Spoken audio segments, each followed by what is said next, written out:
चलो बेटा, कल हमने आपको बताया था उपमा अलंकार कक्षा 10 और 12 में, और आज बात करते हैं हम किसकी, रूपक अलंकार की उदाहरण और परिभाषा आप कैसे लिखेंगे।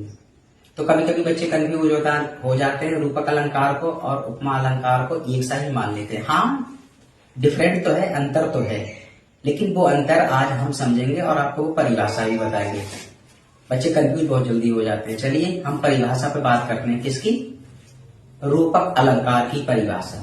ठीक है, जो कक्षा 10 में आती है। कभी कभी एग्जाम में पूछ लेता है कि रूपक अलंकार की उदाहरण सहित परिभाषा लिखिए, तो आपको उसकी परिभाषा भी लिखनी पड़ेगी और उदाहरण भी लिखना पड़ता है। और कभी कभी वो एक उदाहरण दे देता है, उसमें से मालूम करता है कि इसमें किस अलंकार का प्रयोग किया गया, इसमें रूपक है, उपमा है या उत्प्रेक्षा है, तो वही आपको लिखना पड़ता है। जो अलंकार होगा उसमें आपको वही लिख दिया जाएगा। चलिए हम अपने क्या बोलते हैं, इस पे रूपक अलंकार पे चलते हैं। तो वही रोज की तरह परिभाषा ऐसे लिखनी है आपको, ब्लैक काले पेन से। अब इसमें आपको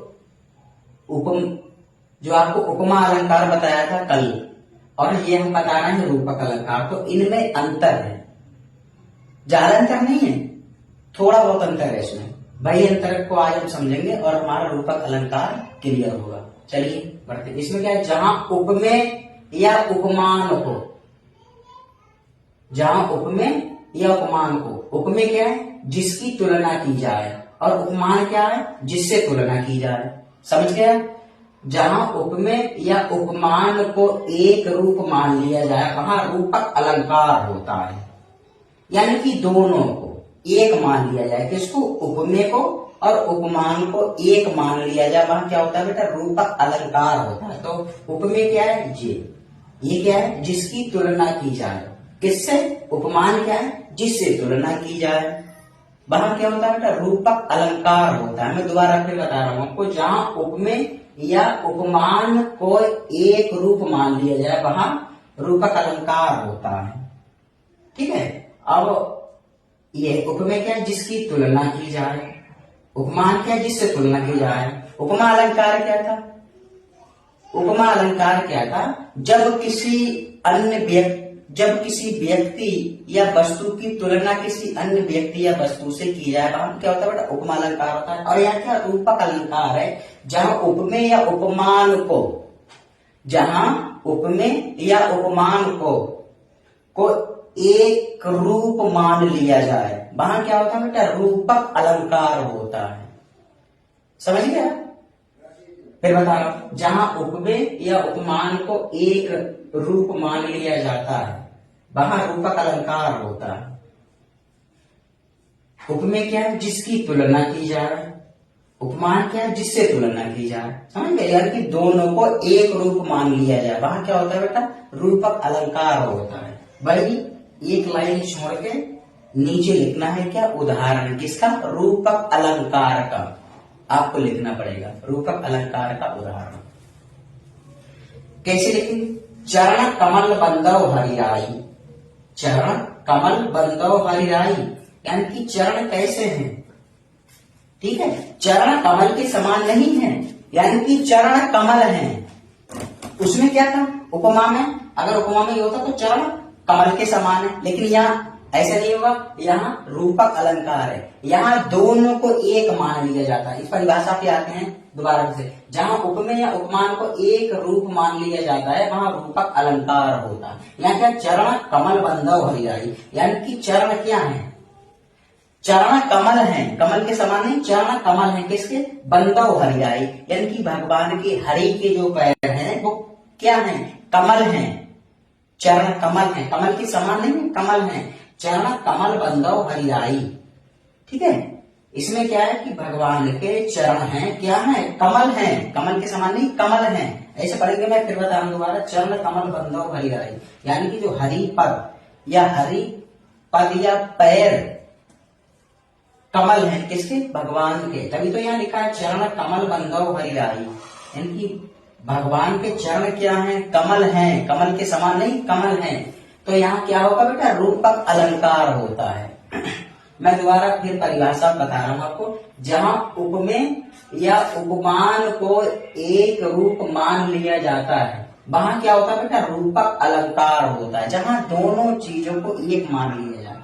किन दोनों चीजों को, उपमेय और उपमान को। उपमेय क्या है, जिसकी तुलना की जाए, उपमान क्या है, जिससे तुलना की जाए। ठीक है, उपमेय और उपमान। तो यहाँ है उपमेय, उपमेय ये हो गया, उपमान, उपमान ये हो गया। जहां उपमेय या उपमान को एक रूप मान लिया जाता है वहां रूपक अलंकार होता है। रूपक अलंकार होता है। उपमेय जिसकी तुलना की जाए और उपमान जिससे तुलना की जाए। उदाहरण भाई, एक लाइन छोड़नी है आपको, एक लाइन छोड़ने के बाद उदाहरण लिखना है किसका, रूपक अलंकार का। क्या लिखना है, चरण कमल बंदव हरिराई। चरण कमल बंदव हरिराई, यानी कि भगवान के जो चरण हैं क्या है, कमल हैं। ठीक है, अब बेटा ऐसे आपको क्या बोलते हैं, बहुत सारे उदाहरण देखना पड़ेंगे। ये नहीं कि एग्जाम में यही आएगा।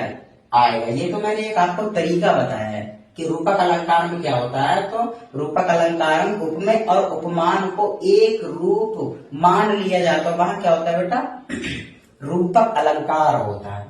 तभी तो इसकी परिभाषा है कि चरण कमल बंधव हरिराई। यहाँ चरण है और यहाँ कमल है। तो चरण क्या है, कमल के समान नहीं है, चरण कमल है किसके, भगवान के। तभी तो लिखा है चरण कमल बंधव हरिराई। अब आप बहुत सारे उसमें आपके पास क्वेश्चन बैंक को, जिसको हिंदी में गेस्ट पेपर कहते हैं, गेस्ट पेपर भी आ गए हैं मार्केट में, वो ले लीजिए आप। बहुत सारे उदाहरण उसमें दिए हुए हैं, आप पढ़ लीजिए उसको और क्या बोलते हैं गहराई से आप समझ जाएंगे। कोई कंफ्यूज होने वाली बात नहीं है। कल क्या बताया था हमने उपमा अलंकार बताया था, उपमा अलंकार बताया था। और आज क्या है बेटा, रूपक अलंकार बताया, रूपक अलंकार। मैं फिर दोबारा फिर परिभाषा बता रहा हूं आपको, देखने की आपको आवश्यकता नहीं पड़े। परिभाषा वही लिखनी ब्लैक काले पेन से, और नीचे अंडरलाइन बेटा जरूर करनी है। अंडरलाइन करने के बाद यहाँ से आपको नीले से कर देना। और ये योजक चिन्ह और दो क्या चीज, बोलचाल की भाषा में हम इनको बुंदकी कह लेते हैं या बिंदु कह लेते हैं। ठीक है, ऐसे करके आपको लिखना है, आपको समझाने के लिए बोला है। और आगे योजक चिन्ह जरूर लगाना है, तभी वहीं से आपको परिभाषा आपको स्टार्ट कर देनी है किसकी, रूपक अलंकार की, नीले पेन। जहां उपमेय या उपमान को एक रूप मान लिया जाए, कि दोनों चीजों को एक मान लिया जाए, वहां क्या होता है बेटा, रूपक अलंकार होता है। अब ऐसी उसकी परिभाषा लिखेंगे, सॉरी उदाहरण लिखेंगे। ये तो परिभाषा की उदाहरण लिखेंगे हम, एक लाइन छोड़ के उदाहरण लिखेंगे हम। उदाहरण क्या करेंगे, चरण कमल बंधव हरिराई, यानी कि भगवान के जो पैर हैं क्या हैं, कमल हैं। कमल के समान नहीं है, कमल हैं। और ऐसे ही आपको उदाहरण लिखना है। ये क्वेश्चन आते हैं बोर्ड एग्जाम में, किसकी, 10th लेवल में। और यही मैं डेली आपको पढ़ा रहा हूँ। कल मैंने पढ़ाया था क्या बोलते हैं, उपमा अलंकार। आज पढ़ाया मैंने आपको रूपक अलंकार, और कल फिर पढ़ाऊंगा मैं आपको उत्प्रेक्ष अलंकार। मेहनत से पढ़ाई करिए और ईमानदारी से तैयारी करिए, बिल्कुल आ जाएगा, डरने वाली बात नहीं है। आप हल कर लोगे उसको, कोई इतनी बड़ी बात नहीं जो आपसे हल नहीं होगा। लेकिन पढ़ाई समय चाहती है, जितनी बड़ी सफलता होगी बेटा उतना ही बड़ा संघर्ष होता है। यह नहीं कि आप बड़ी सफलता में छोटी, बड़ी तैयारी में छोटी सफलता, या क्या बोलते हैं छोटी सफलता में बड़ी तैयारी। जितनी बड़ी सफलता होती है बेटा उतना ही बड़ा संघर्ष होता है। लोगों के 99% या 90% ऐसे नहीं आ जाते हैं। बहुत सारा संघर्ष और मेहनत करनी पड़ती है, बहुत सारी ख्वाहिशें मारनी पड़ती हैं, तब कहीं बच्चों की बन पाती है। आप ये नहीं कि एक बार पढ़ा पड़े और रख दिया, बार बार रिवीज करिए इसको। कोई विषय सरल या कठिन नहीं होता। ये मैंने पिछली बार में बताया था आपको, जो मेरी वीडियो पड़ी हुई है मेरे चैनल पे। कोई भी सफलता यूं नहीं मिल जाती, हर सफलता के पीछे बहुत बड़ा संघर्ष होता है। अगर यूं ही सफलता मिलने लगे तो हर घर में सक्सेस आदमी होगा, सफल आदमी होगा। इसी चक्कर में तो सफलता नहीं मिल पाती। चलिए मैं दोबारा फिर बता रहा हूँ एक बार आपको, जहां उपमेय या उपमान को एक रूप मान लिया जाता है वहां रूपक अलंकार होता है। मैं परिभाषा बता रहा हूँ आपको, चरण कमल बंधो हरिराई, यानी कि चरण क्या है, कमल है, किसके, भगवान जी के। याद करिए, ईमानदारी से तैयारी करिए और क्या बोलते हैं अपने लक्ष्य के प्रति हमेशा ईमानदार रहिए। और जो व्यक्ति गहन अध्ययन करते हैं तो एक दिन उनको सफलता और सक्सेस जरूर मिलकर रहती है। और यही इंटर और 10th डिपेंड करता है कि आप किस फील्ड में और किस क्षेत्र में जाना चाहते हैं। अगर हाई स्कूल और इंटर आप लगन से पढ़ाई करके आप आगे बढ़ना चाहते हैं तो आपको आगे बहुत सारी सुविधाएं मिलेंगी और आपको ये सिलेबस इतना कठिन नहीं लगेगा। जब आज ही इसको नहीं पढ़ते हैं तो आगे चल के तो बहुत टफ हो जाता है। ये जरा जरा सी कमियां आगे चल के बहुत बड़ी कमी हो जाती है। और अगर ये वीडियो पसंद आया हो तो हमारे चैनल को सब्सक्राइब करिए और इंस्टाग्राम पे हैं उस फॉलो करिए, कमेंट करिए और एक लाइक करिए।